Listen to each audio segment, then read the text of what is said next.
Welcome to Storytime. I'm your host and author, Cherie Baker. Today we'll be reading from Coffee Cakes and Dragon Eggs, a cozy fantasy set in modern-day England. Enjoy!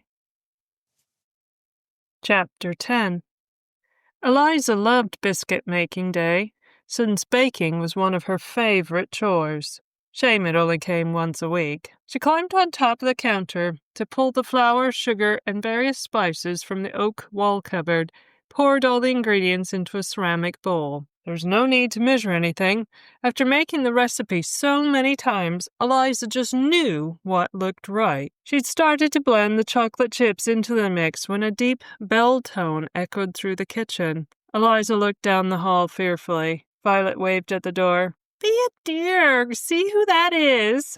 Eliza set the bowl on the counter and slunk down the hall to the front of the mill. Violet used to run a cafe, but Auntie had stopped serving months ago, so there wouldn't be any deliveries. The little tables crowded in the dark dining hall were all that was left of the cafe now. She went to the mahogany door and stood on her tiptoes. Yet the peephole at the top was still out of her reach, so she crouched down to peer through the crack at the bottom. A balding man dressed in a dull brown suit shifted his feet irritably and rapped to the brass knocker again.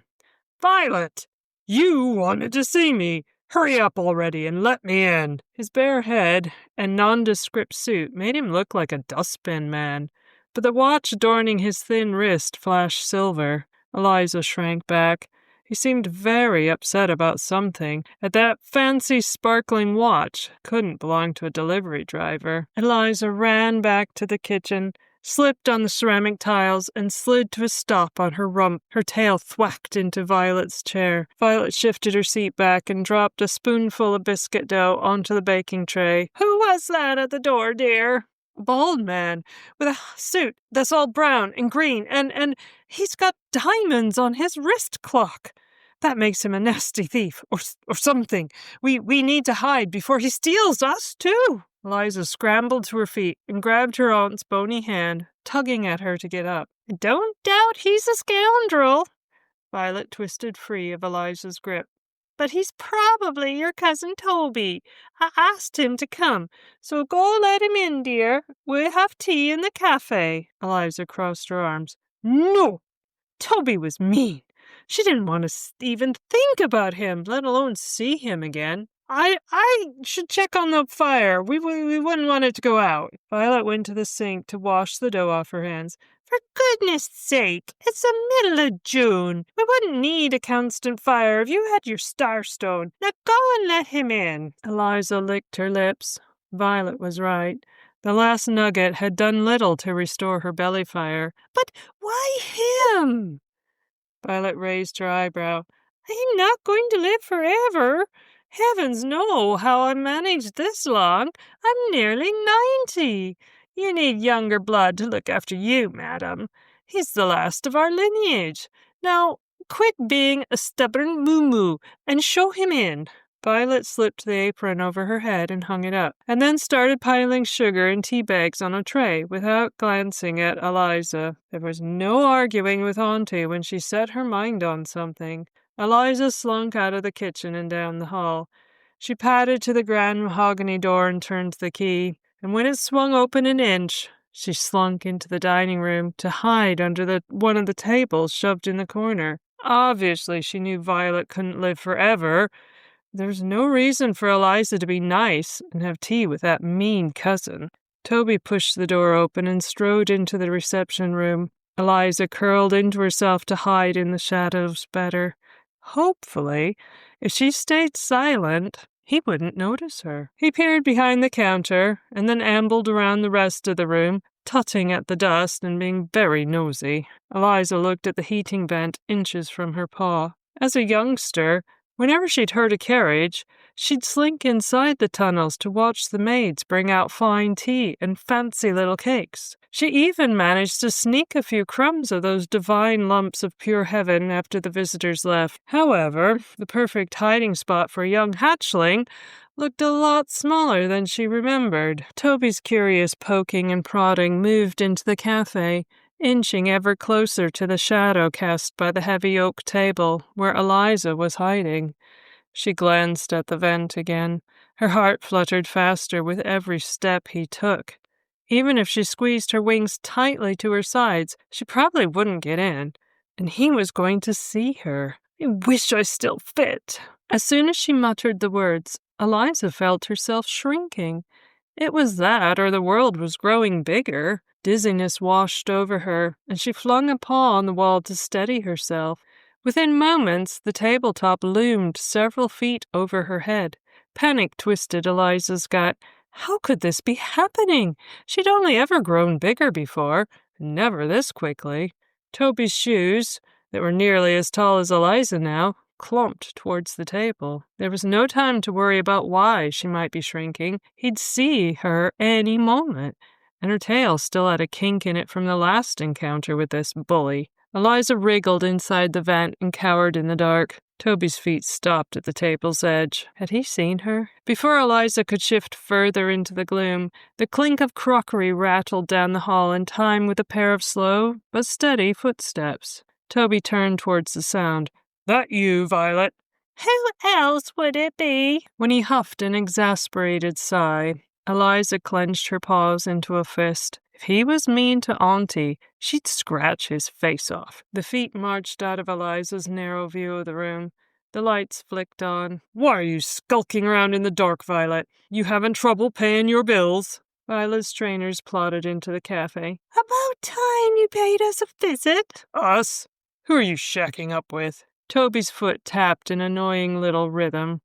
Violet set the tray down, rattling the sugar bowl. "Eliza, dear, come out and say hello to your dear old cousin." Eliza wasn't going to fall for that. As long as Toby didn't touch Auntie, she wasn't going to move a muscle. "You're losing your marbles, and I don't have any cousins." Toby's voice dripped with contempt. Eliza wrapped her tail close to her body. He was even more horrible than she remembered. There was no way she'd ever speak to him. "You don't remember the family dragon?" Violet's voice rose a few notches. It always did that when she thought someone was telling fibs. Toby snorted a chuckle. "Have you been in the gin again?" "I resent that. It's on our crest. Surely even your ma, with all her odd ways, didn't neglect that part of your education." "Don't you bring Mother into this," Toby shouted. "Eliza, where are you?" Violet wasn't as loud as Toby. She was definitely angry as she made her way towards the corner tables. And this was just like last time. Next there'd be coarse words, thrown things, slammed doors. "No, thank you." Eliza buried her snout under her tail, where the spiky ridge scales could protect her. "Wish I was invisible." Violet slowly crouched down and peered into the vent. Eliza waved the tip of her tail, since she'd been caught. But her aunt didn't seem to notice, even though her shining blue eyes were less than an inch away. A moment later, Violet slowly clambered back to her feet and thumped around the room. "Eliza, come out this instant! You're being very naughty," Toby chuckled. "Even your imaginary friends have decided not to play." "You're frightening her, and I can't blame her. You're a nasty, ill-tempered little boy." Toby followed Violet for a few steps. "Me? How would I be nasty to an imaginary beast?" Violet spun round, pointing her finger like a bony spear straight at his heart. "I've had enough of this. You know full well she's not imaginary. You played together as children. So it's about time you stood up and did something for this family." "Just like you helped Mother. Did you have any idea how many tins of beans we ate just to make the meals stretch a little further? Most of the time, Mum would go without, so I could have a second helping." Violet waved his complaint away like a distracted fly. "That's ridiculous. None of us had much after the accident, but I made sure you got your inheritance." "That useless old farm? Nothing but mud and a falling down buildings. Despite your help, I've turned out just fine." "Useless? That's the best fields in the county." I wish Toby'd go away. Eliza curled into a tighter ball. Toby's heels clipped towards the door, accompanied by the scent of burnt biscuits. Try not to burn the place down in your dotage. I'd like to actually inherit something usable for once. After the front door slammed, Eliza tried to squeeze her eyes tight enough to stem the itchy water that had built in the corners, but hiccup sniffles escaped anyway. Violet moved closer to the vent.